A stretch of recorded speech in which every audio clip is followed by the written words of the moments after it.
Amroha online. Amroha की तारीख़ में एक और इजाफ़ा हुआ, एक नई किताब का इजाफ़ा हुआ।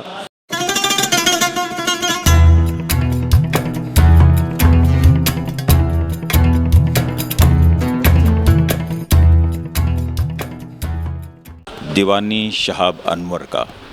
दीवानी शहाब अनवर के जो शायर हैं वो जनाब शहाब अनवर साहब हैं। इस वक्त वो मेरे साथ मौजूद हैं। मैं जानना चाहूँगा कि इस मौके पर उनके क्या तासुरात हैं और इस किताब में उन्होंने जो अपने फ़न के जौहर बखेरे हैं उसके बारे में वो क्या कहते हैं। ये आज मेरे लिए निहायत मुसर्रत का मकाम है।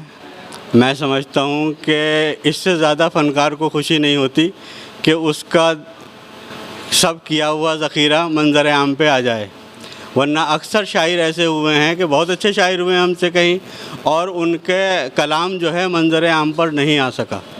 मुझे अफ़सोस होता है उनके लिए। बहरहाल अल्लाह ताला का ये एहसान है कि उसने मुझे ये तरतीब देने की मौका फराहम फरमाया, और मेरे अहबाब ने जो है इसमें भरपूर साथ दिया मेरा। ख़ास तौर से मुअज़्ज़म खां, तौहीद अख्तर साहब और दिगर मेरे सारे साथी जो हैं वो शाना बशाना लगे रहे, और बहुत कम टाइम में ये दीवान मुरतब कर दिया गया। मैं ये भी जानना चाहूँगा कि आप काफ़ी वक्त से शायरी कर रहे हैं, तो सबसे पहली जो गज़ल आपने कही होगी वो किस उम्र में कही और क्या वो इस दीवान में शामिल है? सबसे पहले गज़ल जो मैंने कही है तो सन 87 में कही, और वो गज़ल जो है फ़िक्र नौ कॉलेज की मैगज़ीन में शाया हुई। इस दीवान में शाया नहीं की हमने। उससे बेहतर कलाम और आ गया तो हमने वो ज़्यादा, वो भी है महफूज है, उसे भी कुलियात में शामिल किया जाएगा। लगभग मुझे 35 साल हो गए शायरी करते हुए, और हर फील्ड में शायरी की। गज़ल में, नात में, मनक़बत में, नज़्म, कोई ऐसा नहीं है कि क़ता रुबाई के जिसमें ना की हो। बल्कि ये है कि करंट मौजू भी कोई आया तो फ़ौरन शेर कह दिया। जैसे कि अस्करी साहब ने अभी बताया कि यहाँ चीफ़ जस्टिस आए, उन्होंने फ़ोटो दिखाया तो फ़ौरन उस पर शेर कह दिया। लेकिन आपने जैसे कहा कि गज़ल, मनक़बत, रुबाई तमाम उसमें आपने अपनी ज़ोर आज़माइश की। सबसे ज़्यादा मज़ा किस में आया? देखिए, मेरी क्या तमाम शायरों की जो मरगूब और क्या कहने महबूब सिनफ़ है वो गज़ल है। गज़ल का कहीं जवाब नहीं कोई। गज़ल जो है वो अपने आप में मुकम्मल है। गज़ल का हर शेर अपने आप में मुकम्मल है, हर शेर नज़्म है। तो गज़ल को जो अहमियत है वो किसी को नहीं। इसके सिलसिले में मैं शेर सुना देता हूँ गज़ल का अपना, कि निगाहे वक्त ने अपनी निगाह में रखा, निगाहे वक्त ने अपनी निगाह में रखा, गज़ल के साथ ऐसे मामूलात रहे। गज़ल के साथ शुक्रिया। इस वक्त मेरे साथ इनके दोस्तों में जनाब डॉक्टर शाकिर अमरोही साहब और अली हुसैन खामोश साहब भी मौजूद हैं। मैं इनसे भी जानना चाहूँगा कि आप इस किताब के बारे में और मुबारकबाद के तौर पे क्या कहना चाहेंगे।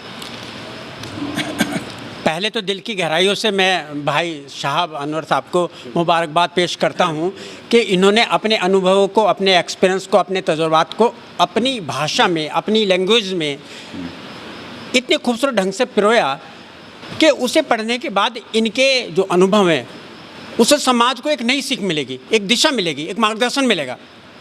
मैं चूँकि हिंदी का बेटा हूँ और मुझे ये बड़ी खुशी है, शहाब अनवर साहब ने हमारी वो मुराद भी मान ली कि इसका हिंदी का जो एडिशन है, हिंदी में बहुत जल्दी आने वाला है बकौल अनवर साहब के, कि वो 15-20 दिन या महीने 2 महीने में ही आपके सामने साया होगा। और निश्चित रूप से हिंदी वालों को उस चाशनी का मज़ा जो उर्दू की चाशनी हिंदी में ज़रूर मिलेगा। एक बात मैं और इनको अपनी तरफ से कहना चाहता हूँ कि जो किसी भी भाषा का क्यों ना हो, सुमित्रानंद पंत एक कविवर गुजरे हैं हिंदी में, और बहुत बड़े कविवर हैं। उन्होंने कहा कि जहाँ से आंसू टपकने लगते हैं वियोग में, वहाँ से कविता का जन्म होता है, वहीं से शायरी का जन्म होता है, वहीं से आपकी गज़ल का जन्म होता है, वहीं से आपके जितना भी काव्य है, जितना भी पोइट्री है, उसका जन्म कब होगा? जब अंतरात्मा से कोई टीस निकल के बाहर आएगी और वो लफ्ज़ों में पिरोई जाती है, उसे वहाँ से कविता जन्म ले लेती है, बिल्कुल, है ना? बिल्कुल। तो ऐसे में मुझे बड़ी खुशी है कि हिंदी का एडिशन भी दीवाने जो साहब हमारे अनवर साहब हैं उनका हमें मिलेगा। हमने हिंदी में बहुत सारे दीवान का जिक्र सुना है, लेकिन अपने शहर में अपने साहब को हम पढ़ेंगे निश्चित रूप से। उर्दू में तो आज से ही शुरू हो गए, हिंदी में भी बहुत जल्दी पढ़ेंगे। मेरी मुबारकबाद। मेरे साथ ये हिंदी के बेटे हैं doctor Shakir Amrohi, news leader के संपादक, मशहूर अखबार, और अब मेरे साथ उर्दू के बेटे हैं अली हुसैन खामोश, मशहूर अफसाना निगार। आप क्या कहना चाहेंगे? इल्म अदब फ़न और मौसीक़ी के इस गहवारे से आज एक नाम और नया हमारे शाह अनवर साहब ने शिरकत की है।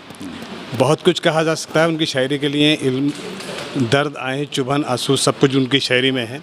तलखियाँ हैं, बहुत कुछ लिखा भी जा सकता है, लिखा जाएगा, कहा जाएगा, लेकिन मैं मुख्तसर में सिर्फ आज उनको मुबारकबाद देता हूँ उनकी काविशों के लिए, उनकी पूरी टीम को, उनके दोस्तों को मुबारकबाद देता हूँ जिन्होंने आज की ये खूबसूरत महफ़िल ऐसे मौके पर सजाई है जब मैं देख रहा हूँ कि अदबी महफ़िलें बहुत कम हो गई हैं, अदबी चराग बुझते नज़र आ रहे हैं। ऐसे में चराग जलाने की कोशिश की है। मैं मुबारकबाद देता हूँ और कोशिश करूँगा इंशाल्लाह कि उनके कलाम को पढ़ा जाए, लिखा जाए और उस पर चर्चा की जाए।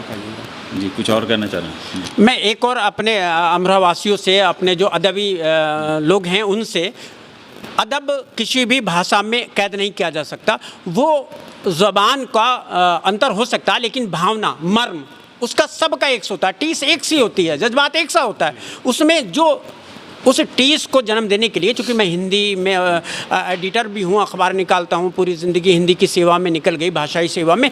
अमरोहा में मैंने ये आज महसूस किया कि साहित्यिक लोगों का, यानी अदबी लोगों का एक मंच अमरोहा में बने, और वो एक ऐसा मंच हो जो सार्वजनिक रूप से, यानी पब्लिक लेवल पे नोटिफिकेशन हो उसका। और उसके बनाने के लिए मैं आज से यहाँ एक व्यू जन्म लेता हूँ अपने अंदर से कि मैं जल्दी इंशाल्लाह एक ऐसा मंच तैयार करूँगा जिस पर सभी भाषाओं के काव्यकार जो होंगे वो अपनी बात कहेंगे, वो अपनी कृतियों का वहाँ विमोचन करेंगे, और जो भी उनकी काव्य कृतियाँ होंगी या उनके कार्यवाहियाँ होंगी वो उस मंच पर प्रदर्शित करेंगे। मुफ्त में ये मंच होगा इंशाल्लाह। मुख्तलिफ लोगों के अपने अपने ख़यालात शाह अनवर साहब की शायरी के बारे में, और मैं अंदाज़ अमरोही बस इतना ही कहना चाहूँगा अपनी गज़ल के इस मतले से कि जिनके कब्ज़े में पल नहीं होते उनके हिस्से में कल नहीं होते। और शाह अनवर ने पलों को कब्ज़े में करके कल को अपने कब्ज़े में करने की कोशिश की है। अमरोहा ऑनलाइन के लिए नदीम सिद्दीकी के साथ अंदाज़ अमरोही। अमरोहा ऑनलाइन।